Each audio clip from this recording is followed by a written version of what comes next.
Hola a todos, bienvenidos a Paredro, el podcast de libros, autores y demás actores del mundo literario. Mi nombre es Camilo Hoyos y les doy la bienvenida hoy a un capítulo en el que hacemos un homenaje a una gran figura que desde esta casa celebramos y tenemos como parte como los responsables de por qué hacemos lo que hacemos, como lo es el gran escritor, periodista, realizador, lo que ustedes quieran, Germán Castro Caicedo, a quien su hija Catalina Castro Blanchet le dedica un gran libro largo y extenso que recupera su imagen, su labor, la cantidad de cosas que hizo, como lo es Mi padre, Germán Castro Caicedo, publicado por Editorial Planeta. Como ustedes saben, Germán Castro Caicedo fue una de las figuras más importantes a nivel de periodismo en este país, autor de más de 20 libros, de series como Enviado Especial, pasó por televisión, pasó por escritura, por todo. Y este libro de su hija Catalina creo que hace una excelente labor en recuperar y traernos para que sepamos muy bien a quién le debemos tantas cosas. Y como verán, Germán Castro Caicedo fue de los primeros en empezar a visitar la Amazonía y contarla desde una faceta, desde un perfil, desde un filtro divulgativo, para que pudiéramos entender y también, por supuesto, desde la denuncia, como lo veremos. Catalina Castro nació en Bogotá en 1977, creció en medio de la literatura y se empapó de la realidad colombiana desde temprana edad, gracias a sus padres, los periodistas Germán Castro Caicedo y Gloria Moreno. Estudió arquitectura en la Universidad Javeriana en Bogotá y restauración de monumentos en la Universidad Jorge Tadeo Lozano en Cartagena de Indias. Tras ejercer en el país durante 5 años, en 2004 viajó a Francia para completar sus estudios, pero el amor y el destino quisieron que se radicara allá y ejerciera su profesión de manera independiente en París desde entonces. Y es desde París desde donde nos recibió para este capítulo. No olviden que este capítulo viene gracias a Droguerías Cruz Verde más cerca de ti. Así que, sin mayores preámbulos, bienvenidos. Catalina, en primer lugar, bienvenida a Paredro. Hola Camilo, muchísimas gracias por la invitación. Esta invitación estaba más que cantada, Catalina, desde el día en que me llegó un boletín, ya por allá en junio, julio, de lo que era tu libro, Mi padre, Germán Castro Caicedo, publicado por la editorial Planeta, junio de 2024. Y a mí se me prendieron todas las alarmas porque, como lo dije en el capítulo que fue inmediatamente después de la muerte de tu padre, hay muchas cosas que esta casa y que yo como lector le debo a tu padre, comenzando por la apertura de un mundo, lo que ahorita hablaremos, las naciones culturales, como las llamaba él, y la lectura de un libro como Mi alma se la dejó al diablo, cuando yo debía tener 12, 13 años, me marcó por dentro de una forma increíble y me generó una relación. Por lo que estés aquí y que podamos hablar sobre tu padre y evocarlo a través de tu libro, para mí es un gusto personal y en verdad cumplo con algo que tenía muchas ganas. Ay, muy emotivo. Para mí también, Camilo, de verdad. Muchísimas gracias. Tu libro, Mi padre, Germán Castro Caicedo, es un extenso libro en el que tú visitas, me parece que de una manera absolutamente necesaria, y tu libro no lo confirma más.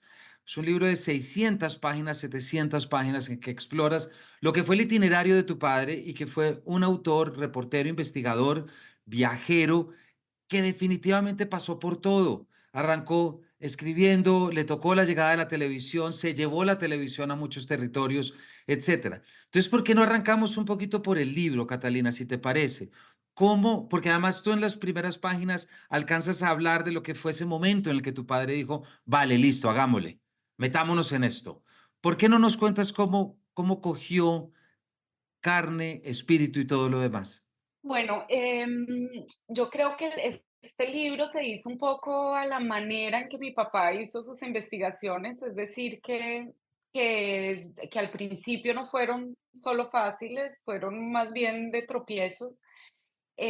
Mi esposo y yo comenzamos a pedirle a mi papá que escribiera sus memorias, que las escribiera él, porque tanto él como yo, mi esposo es francés, pero aprendió como yo a amar a Colombia a través de las historias de mi padre, de las historias de salón, digamos, escuchar a mi papá era realmente eh, hipnotizador. Y empezamos a insistirle en que lo hiciera él, pero pues él se negó por muchas razones. pero no bajamos los brazos, o sea, iban cartas, preguntas, a veces él nos devolvía respuestas, a veces no. Mi esposo se reunió con él durante 3 días en el 2015 y parte, digamos, de esa entrevista está acá. Y fue cuando publicó su último libro, Huellas, en 2019, que yo ya le escribí una carta en la que dije, bueno, aquí sí ya me dice que no, ya sí, pues ya no hay nada que hacer. Y en esa carta, haciendo un poco un recuento de su recorrido, le propuse que hiciéramos el proyecto los dos y que lo escribiéramos a cuatro manos.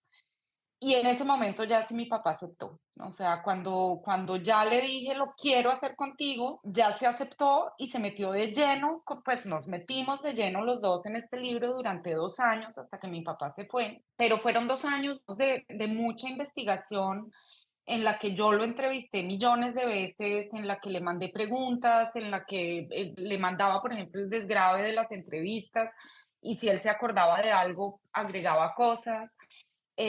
Alcanzamos a entrevistar juntos a su asistente de enviado especial, Margarita Henao, durante 15 años, a su primer director de cámaras de enviado especial. Y bueno, fueron encuentros muy bonitos también porque yo iba revisando el archivo y, por ejemplo, lo puse varias veces frente a algunos programas de enviado especial y los visionamos juntos, entonces también la emotividad, pues digamos que él no sabía que estaba en el final de su vida, pero yo sí percibía algo de entre nostalgia y esto me quedó muy, pues como una gran satisfacción el que mi papá antes de irse hubiera sabido que cuánto lo admiraba en lo profesional, porque él sabía que lo admiraba en todos los otros aspectos, pero creo que fue un bonito regalo de despedida que le di y pues el libro en realidad lo he dicho muchas veces, para mí es sobre todo una promesa cumplida, porque pues no habíamos empezado a escribir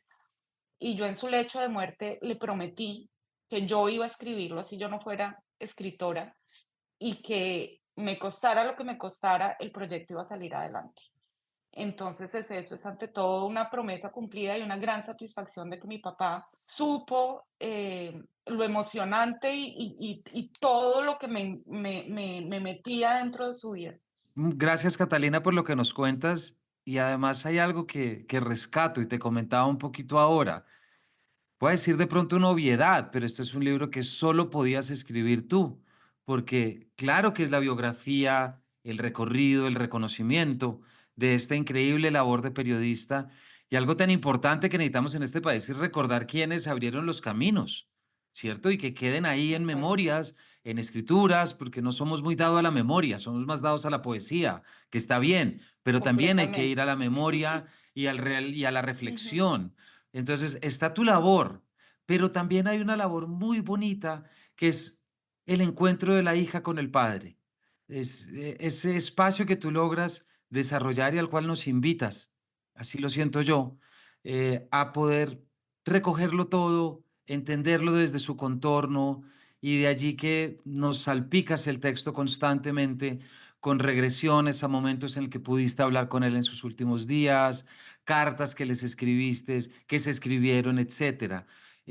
Creo que en esa labor hay un trabajo emocional muy bonito del reconocimiento de una paternidad. Sí, de acuerdo, estoy de acuerdo contigo. Yo creo que este libro se puede leer de muchas maneras. Para mí fue un viaje escribir este libro y al poner estas letras sobre la hoja blanca, hice que el lector entrara en un viaje conmigo también y con mi papá. Son muchos viajes en un viaje, es el viaje obviamente por la vida de mi papá, digamos que es lo central, pero no solo su biografía, es un viaje por el detrás de bambalinas, todo el recorrido que debió hacer para llegar a cada sitio y a cada crónica. Es un viaje por la historia del país, por la historia de un país que diría yo que se quedó en el tiempo estancado, por eso mismo que tú estabas diciendo, porque no tenemos memoria, porque hay muchos temas que mi papá abordó desde que empezó, y lo abordó una vez, dos veces, tres veces, y fue una constancia en su vida, y yo escribiendo este libro muchas veces, no sé, por ejemplo, estaba escribiendo el tema que mi papá abordó en el 75 sobre un escándalo en la Contraloría y caía el escándalo de hoy de la Contraloría. Cada cosa que abordó, el tema volvía y volvía. Entonces creo que también es un viaje por la historia del país y por ese, por ese sentido que tenía él de la no inmediatez, ¿no? Es un viaje por mi duelo, porque yo me lancé en esta tarea de escribir. Yo soy arquitecta, yo no soy escritora. Entonces me lancé en esta tarea de escribir y tuve que sobrepasar muchos obstáculos. El primero, pues este factual, no soy escritora. El segundo, al ser un duelo de un padre con el que tuve una relación muy estrecha, muy íntima y muy sui generis, diría yo, con muchas facetas de comunicación. Em, entonces fue un viaje para poderlo dejar ir de cierta forma también. Es un viaje por la historia de un padre y una hija. La visión, digamos, no quiero ser pretenciosa en esta observación, pero digamos que yo ahí en el libro digo, para mí, yo nunca dimensioné a las dos personas, o sea, para mí no estaba el periodista y el papá. Y el haber hecho este libro me permitió poder narrar a mi padre desde estos dos ámbitos y darme cuenta en cada uno de ellos tanta admiración por él y por qué lo admiraba tanto y creo que todo encontré el fundamento y realmente estos dos hombres que son uno solo, para mí también fue un viaje de descubrir esa vida y si en los lectores logré que la lectura de este viaje se haga, pues de este libro se haga como un viaje, pues creo que parte de mis objetivos se consiguieron. Espero que así sea leído. Yo creo que sí, y así se lo recomiendo también a la audiencia. Catalina, ya estamos, y ahorita vamos a volver. La cantidad de viajes que realizó tu padre. Tú viajaste muchas veces con él, fuiste 2 o 3 veces a la selva, como lo cuentas, y muchos otros. ¿Hay alguna anécdota en particular que cargues de lo que fue viajar, que esté o que no esté en el libro y que nos puedas traer como para dar una pequeña prueba de lo que suponía viajar con esa voz que todos nos acostumbramos? Uy, muchas, creo que todas quedaron en el libro. Viajar con Germán era convivir con él claramente, pero era conocer el país de otra manera, ¿no? Recuerdo muchísimo porque yo estaba muy pequeña, el primer viaje mío al Amazonas, yo tenía 8 años y el sueño de mi papá era que yo viera ese Amazonas real, no digamos en los parques temáticos de Disney u otro, o sea, que la cultura indígena realmente existía, que la naturaleza imponente realmente existía y él me hacía pocos preámbulos antes de viajar, es decir, me mostraba en un mapa de Colombia que todavía conservamos para dónde íbamos, me sacaba un atlas, según la edad me explicaba ciertas cosas, pero nunca me decía, vamos a ver esto, nos vamos a encontrar con esto, es decir, el factor sorpresa y de asombro siempre era un elemento muy importante, digamos, de mi desarrollo, o sea, era parte de lo que él quería conseguir con estos viajes. Em, Eso sí, desde muy pequeña, cada vez que íbamos a un rincón, a cualquier rincón, fuera en Colombia o no fuera en Colombia, la primera regla y que él cumplió en cada uno de sus viajes y al abordar cada uno de sus temas era, te vas a despojar de absolutamente todos tus creencias, tus principios, y vas a ir como si estuvieras desnuda a ese sitio. Desnuda es desnuda de lo que tú crees que es tu cultura, porque solo así el asombro puede llegar y solo así vas a entender otro país, otra ciudad, otra cultura sin un elemento de juicio. Y eso ha sido demasiado importante en mi vida y lo aplico cuando conozco personas nuevas, cuando hago viajes nuevos, cuando conozco ciudades diferentes, porque creo que eso realmente es poder abrir el mundo, ¿no? Y este primer viaje que hice con mi papá al Amazonas, yo tenía 8 años, y lo mismo, poco preámbulo, em, muy atento a mis impresiones, pero pues no sé si tú has ido al Amazonas, pero este primer contacto con la selva es muy impactante, sobre todo para una niña de 8 años, muy pequeña, frágil. Primero tienes un contacto con la humedad que te impide respirar y luego empiezas a adentrarte selva adentro, no ves el cielo, escuchas ruidos y no sabes de dónde vienen, sobre todo en la noche. eh, Te atacan tus monstruos internos pues de esta imagen fabulada, que no es tan fabulada de la selva, de dónde te van a salir las tarántulas, las serpientes, bueno, los mosquitos. Y a mí me impactó mucho porque escribiendo el libro me di cuenta que es un poco también el recorrido de la vida, ¿no? El ir descubriendo las cosas y así tengas temor, tienes que ir porque pues tienes que avanzar, no te puedes quedar en esa selva. Y muchas veces, o montada en un avión o durmiendo en plena selva, yo o las personas que lo acompañaban muertos de susto y mi papá dormía, pero pues a ronquido tendido, o sea, nada lo movía. Y yo en el libro hago una analogía, por ejemplo, con mi matrimonio en el momento en que yo entro y caí en cuenta escribiendo este relato de la selva.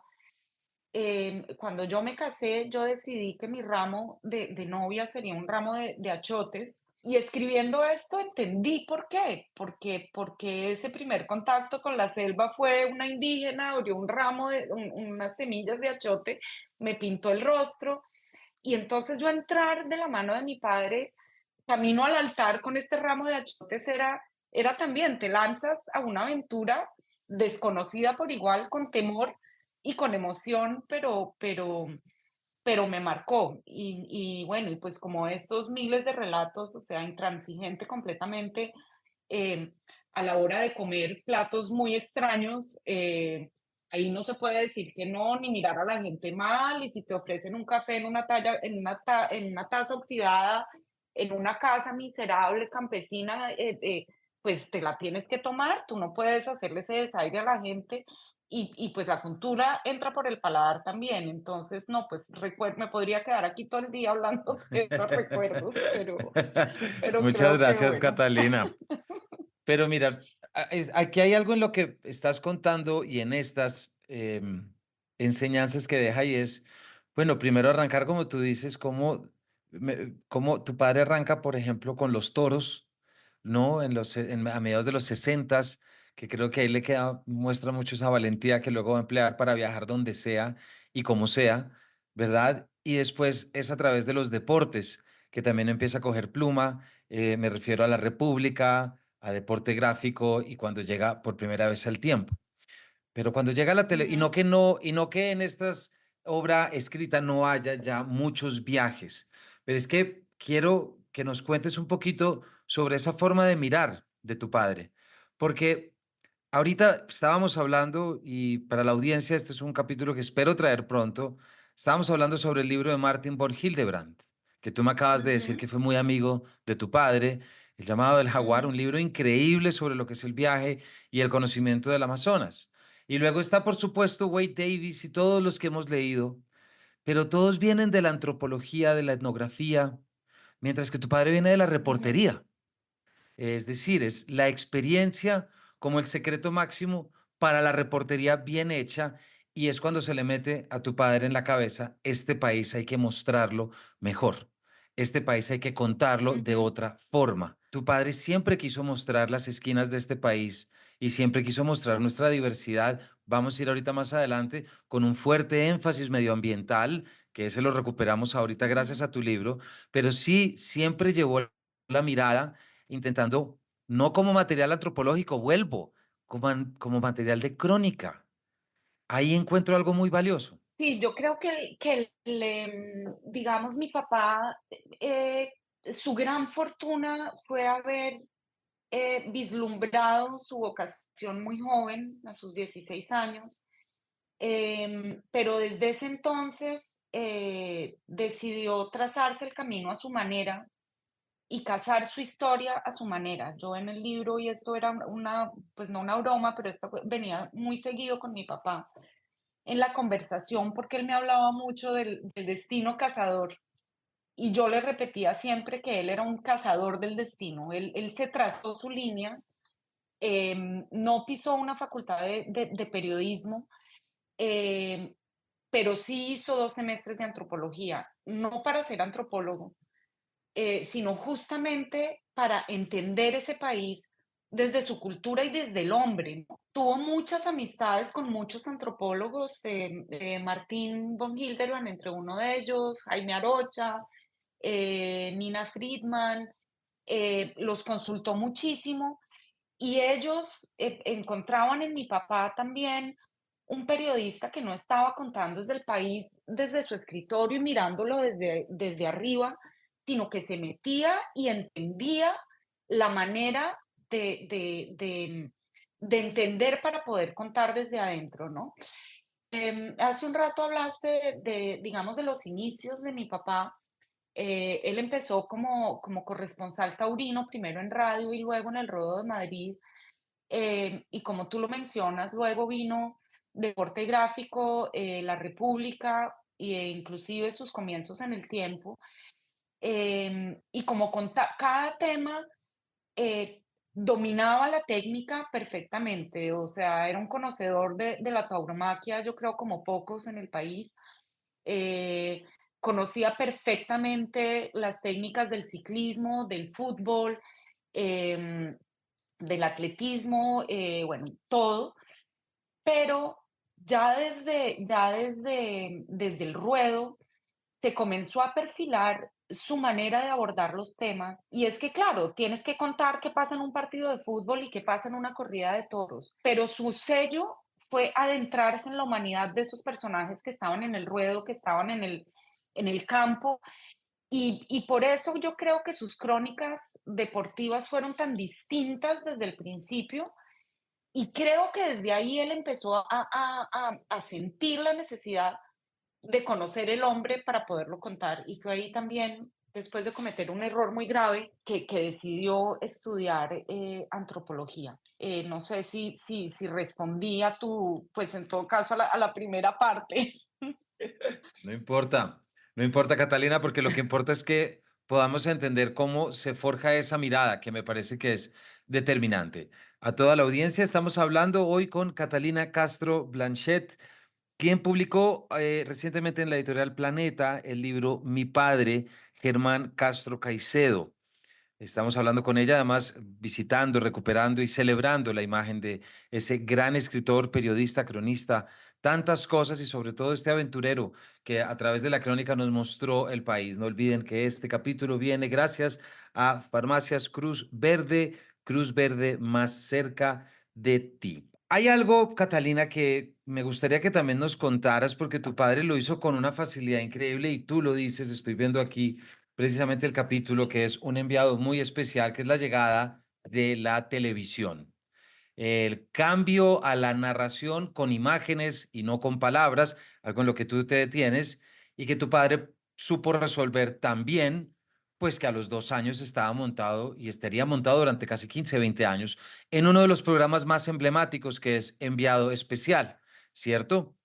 Y allí es cuando hay un punto en el que, como te habrás dado cuenta, me muero de las ganas de llegar, y es todo lo que tu padre hizo, grabó y experimentó en la selva. Porque de nuevo, estamos hablando de 1975-76. El libro de Martin von Hildebrand, que habla de sus viajes como antropólogo, se realizan, si no me equivoco, entre 1974 o 1976. Es decir, tenemos una pieza desde la reportería que muestra cómo era el mundo, y a toda la audiencia le invito a que busque ya en YouTube lo que es La Selva, ¿cierto? Que está ese reportaje que él graba en 1976 y que a mí me Ujú. parece delirante, me parece algo increíble. Eh, ¿Por qué no nos cuentas de esta fascinación y esta apertura? Porque, y ya con esto te doy la palabra, porque como puedes ver me emociona. Tú arrancas diciendo desde el principio, mi padre era un dandy y él siempre pareció impecablemente vestido, impecablemente ataviado. Se lo imagina uno en la selva con la misma tranquilidad. Así era, completamente. Mira, mi papá empezó a soñar con la selva desde muy pequeño. Fue un apasionado y defensor por la naturaleza. A los 7 años escribió su primer libro, se llama Ciencias, y es un libro en el que pinta animales y pinta plantas y hace una pequeña descripción. En Zipaquirá, su pueblo, su mamá lo llevaba a pasear y pasaban por el frente de una quinta muy grande, con unas rejas cerradas, y él siempre me describía una avenida de árboles, y él soñaba, se pegaba en la reja y soñaba con esos árboles, y desde ese momento empezó a soñar con conocer la naturaleza más imponente, que creo yo que es en efecto la selva. Y cuando llega, cuando trabaja en la República, año 66, el primer viaje que logra como reportero ya en la República es al Amazonas. Año 66, mi papá dice que él se bajó de ese avión y que no fue ni siquiera capaz de ir al hotel, se fue con su maleta. Y él siempre ha hablado de un término que a mí me parece bellísimo, y dice: "Me paré en la costa de la selva, boté mi maleta y sentí que esa reja de esa hacienda se abría de par en par". Y esa reja se abrió y él entró en la selva. Entró en muchas ocasiones. Esta fue la primera en el año 66. En el año 70, 72 volvió a Araraquara, porque había cerrado el penal y él quiso contar desde adentro Araraquara. Ahí en el libro cuento la anécdota, pues le dijo al fotógrafo que se quedaban un día Es buenísima esa y en anécdota. realidad se quedaron 25. Sí.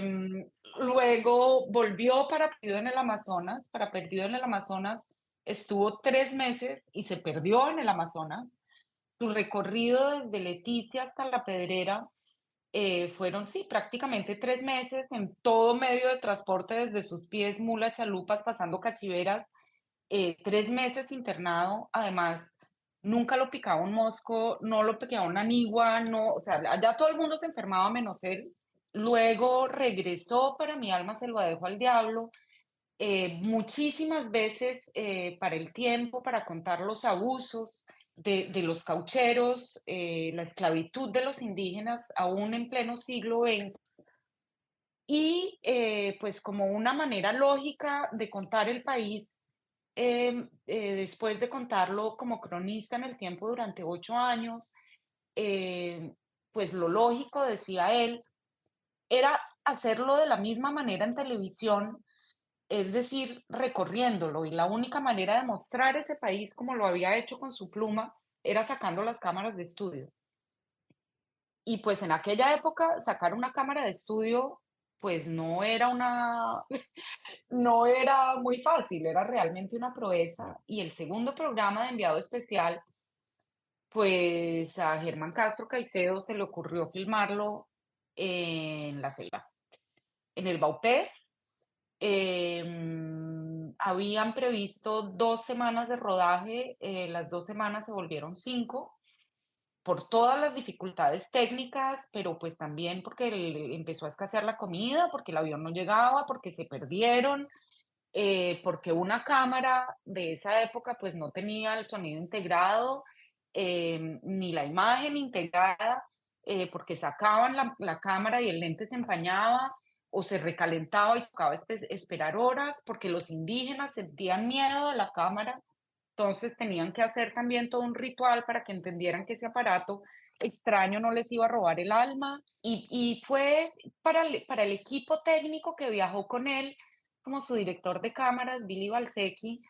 Fue un viaje inolvidable porque realmente, de la misma manera en que me lo decía a mí, van a leerle La Vorágine, porque pues es una primera imagen de la selva, pero digamos que es una imagen desde la ficción, pero pues es una imagen real, y olvídense de todos sus valores. O sea, allá me acuerdo que llevaban piel roja, pues los piel roja no se los pudieron fumar porque pues la humedad no los dejó.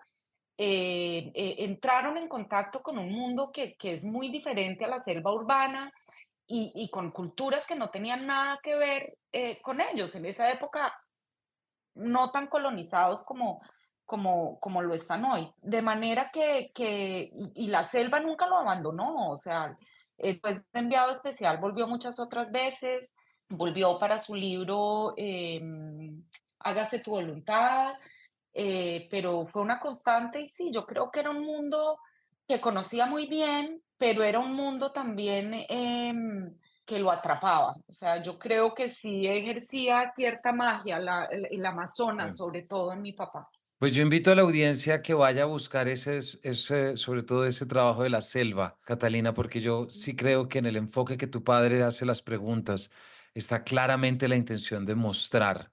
Hay tres cosas que recuerdo ahorita claramente. Primero, habla de cómo los niños indígenas todavía son víctimas de la cacería por parte de De colonos. acuerdo. Y con esto nos estamos Ujú. refiriendo a las famosísimas y muy horribles guaiviadas que transcurrieron hasta finales de los 70 para que la gente sepa que esto es una realidad.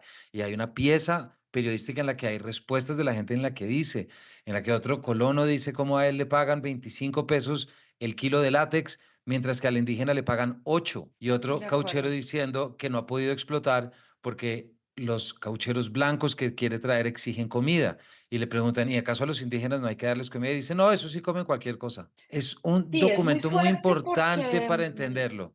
es muy fuerte porque yo creo creo no, sé que desde siempre tuvo esta noción de la conquista que quedó muy bien plasmada en su libro El Huracán, de hecho, Exactamente, sí. pero realmente para él la esclavitud y el abuso de nuestras comunidades indígenas nunca cesó. Empezó con Colón en 1492, pero luego prosiguió con los caucheros, con la Casa Arana, pero no solo esto, con el mismo Estado que cuando empezó a tirar en la selva campesinos para que colonizaran y tumbaran selva para cultivar, y que luego los abandonaba y que los colonos se morían de hambre y de paludismo y no había un centro de salud y nadie los sacaba de allá, se perpetuó en el penal de Araraquara, en donde no solo los esclavizaron, los torturaron, y bueno, y luego estas cuiviadas y guaviadas que tú nombras, mi papá fue el primero en sacar a luz estas atrocidades que pasaban todavía en los años 70, es decir, el llanero que vive en Arauca, de un país que lo ha aislado completamente, o sea, aquí no estamos tratando de dar un juicio de valor de un bueno y un malo, porque estos llaneros que asesinan indígenas, pues están completamente aislados del país, o sea, ellos no saben que ya no afuera existe otra cultura. Y mi papá fue el primero en hablar de esta atrocidad de la Rubiera en el año 72, pero para desentrañar un poco también la visión de ese llanero, por qué todavía se matan indígenas? Pero es que ellos no saben que es un ser humano, nunca Mm. le han dicho que es un ser humano y aprende el llanero pues los asesinos en la cárcel aprenden a leer, aprenden que viven en un país que se llama Colombia, en donde también hay indígenas, pero también hay ciudades en donde existe la luz eléctrica, empiezan a soñar con que sus hijos vayan a una cosa que se llama escuela y entienden desde la cárcel que las generaciones anteriores que les han dicho que estos indígenas no son seres humanos, pues sí son seres humanos como ellos. Entonces yo creo que el fondo es también más eso, ¿no? O sea, ¿por qué sucede ese tipo de atrocidades? Y muchas veces el simplemente mostrar las dos caras, qué piensa el asesino y qué pasa con ese indígena, pues es que no necesitas decir absolutamente nada más. Estás mostrando la visión de los 2 personajes, y yo creo que ahí se entiende muy bien por qué pasan este tipo de cosas en Colombia. Y yo creo que aquí también, fíjate, hay una faceta que quiero recuperar de tu padre, como ese lado, esa ética del trabajo y de la labor. Voy a poner un ejemplo. En estos múltiples viajes a Amazonas, tú cuentas cómo se entera de la noticia de Benjamín Cubillos, mi alma se la dejo Mm, al diablo, que es el esqueleto, cómo está. Y luego, cuando habla con quien creo que es Rivera, quien lo ujú. encuentra, Oscar, dice, sí. no, allá hay más papeles, hay más cosas donde lo encontramos, entonces tu padre tiene que ir hasta la cabaña donde encontraron a Benjamín Cubillos muerto y ahí descubre otros diarios, entre esos el Mm, diarios y escritos de Ernest Slimbauer, que es el gringo que prácticamente dejó botado a Benjamín lo Cubillos. Y abandonó. luego tú nos cuentas una cosita chiquitica que a mí me dijo mucho.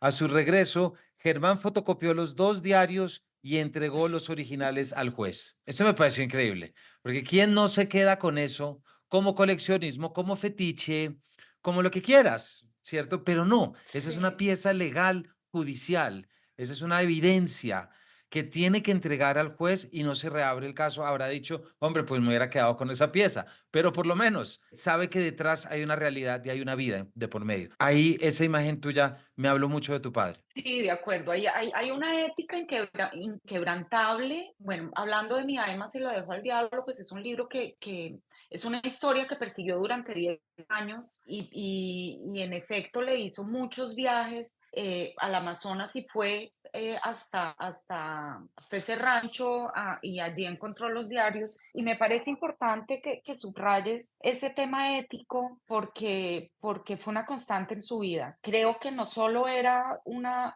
herramienta de protección, sino una férrea convicción de su labor como periodista y como ciudadano. Y la prueba es que entrevistó a todos los bandos y a todos los personajes de todos los bandos y todos los bandos mal que bien lo respetaron y se lo contaron a él, lo cual también muestra una rectitud, una independencia a un costo muy alto, pero para muchos libros, por ejemplo, el sumario era muy importante, pero pues también sabía que la investigación del sumario, si un proceso estaba en curso, pues llegaba hasta donde llegaran las piezas públicas, entonces muchas veces esperó mucho tiempo porque no estaba en su cabeza, ni pensó ni sobornar a un juez, ni, o sea, el acceso al sumario es cuando todo el mundo tiene acceso al sumario. De la misma manera en que entregó esos diarios, pues creo que dice mucho de él y su manera de abordar los temas desde todos los ámbitos, siempre para guardar, digamos, no una objetividad, porque él creía que no existía, pero sí un equilibrio. Creo que sí, son muestras de su férrea convicción de una ética inquebrantable. Catalina, el tiempo se nos acaba, pero fíjate que todavía nos queda hablar como de la mitad de la vida de tu padre en el trabajo, ¿cierto? La audiencia va a tener una tarea porque no hemos hablado de otros nombres muy importantes en lo que tu padre, libros como tú ya acabas de mencionar, por supuesto, El Huracán, que es el libro en el cual, como tú bien dices, visita la conquista desde otra perspectiva, pero después va a estar La Bruja, que también tantos lectores trajo y tanto, y sobre todo que se metió en esos temas tan escabrosos, si se quiere pensar, y tan distintos. Pero luego estoy pensando, bueno, el secuestro de Álvaro Gómez, aquí la audiencia va a tener de todo, pero hay dos entrevistas que me parece que también hablan mucho, dos personajes que no se pueden poner en la misma bolsa, pero pues son dos personajes históricos que representan por lo que estábamos pasando, son Pablo Escobar y Gabriel García Márquez. Tu padre es la primera entrevista a García Márquez larga, se perdió la primera, si tú, como lo mencionas, pero es importante dentro de la forma de divulgación de la obra, del Nobel, etcétera, etcétera. Pero también tiene otra con Pablo Escobar, es decir, tu padre estuvo en la selva, estuvo en los territorios, pero también se codió muy de cerca con los estrados y con lo que pasaba en políticas y en gobierno. De acuerdo, pues el país es un todo, ¿no? El país son sus culturas, son sus personajes, los buenos, los menos buenos. Mostrar un país tiene que ser desde todos sus ángulos. El encuentro con Gabo fue en el año 76. Fue una entrevista efectivamente en dos salidas. Como tú dijiste, la primera se perdió, pero las dos entrevistas completas fueron publicadas en El Espectador y en mi libro está el QR y ahí yo pude descubrir esa primera parte que es bellísima porque Gabo habla de su infancia, de esa nostalgia, de este muchacho costeño que llega a Bogotá, este frío, que creo que estos contrastes pues también hicieron lo que fue su obra, ¿no? Y Pablo Escobar sí, pues fueron 10 entrevistas preparando su método para un libro que tenía en mente sobre la historia del narcotráfico, un libro que fue truncado pues por toda esta ola de violencia y muchos años después pues mi papá descubrió pues que él no iba a ser la excepción y que Pablo Escobar lo había mandado matar y se salvó porque no atendió al llamado. Pero claro, todo el espectro, todo el espectro. Que le envían mal un código, ¿cierto? Que lo llaman y le dan mal la Sí, contraseña para el encuentro y que ahí dice, exacto. aquí hay algo raro. Cuando él iba a entrevistar a personajes de riesgo, o se inventaba un santo y seña para quien lo contactara, o partía un billete por la mitad por el número de serie y solo se iba o con quien le diera el santo y seña que él inventaba o con la otra mitad del billete. Y en el caso de Pablo Escobar, lo llamó otra persona y le dio mal el santo y seña, y mi papá dijo: "Aquí hay algo raro", y menos mal, porque hubiera ido y lo hubieran matado. O sea, que Catalina, eso se nos también te acaba. muestra el nivel de No, riesgo. pues es que a eso es a lo que voy, es los múltiples riesgos que tu padre estuvo dispuesto a afrontar porque, seamos sinceros, viajar al Amazonas en ese momento también era un riesgo. Estar los De 3 o 4 días en el páramo de Pisba, como también él está solamente para vivir la altura como la vivieron las campañas libertadoras, también hay un riesgo, porque es el llamado a acuerdo. la experiencia como esa actividad previa a la escritura, esa cosa que no se trabaja sentado, gastando pantalón, pero también gastando suela. Y ese es el componente De fundamental acuerdo. que hay que ir a ver y que hay que estar. Pues Catalina, desde acá celebramos muchísimo este libro. Esperamos que mucha gente lo pueda ir a ver, que recuerde y que tenga muy claro todas estas esquinas por las que pasó tu padre, Germán Castro Caicedo, una pluma y una voz que yo estoy seguro que a muchos de los oyentes de este programa les cala de distintas formas.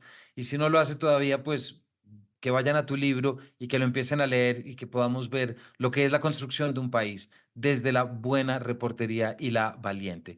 Muchísimas gracias, Catalina. Camilo, muchísimas gracias a ti. No, a ti, recuerden, mi padre Germán Castro Caicedo, por Catalina Castro Blanchet, está en Planeta, publicado ahorita en junio del 2024 y por favor no dejen de ver esa producción, sobre todo el de la selva, que creo que para mucha gente y muchos capítulos de muchas cosas que hemos hablado aquí tienen una relevancia absoluta. No dejen de hacer esta tarea, por favor. Muchas gracias por habernos acompañado y nos vemos en una próxima edición de este Paredro.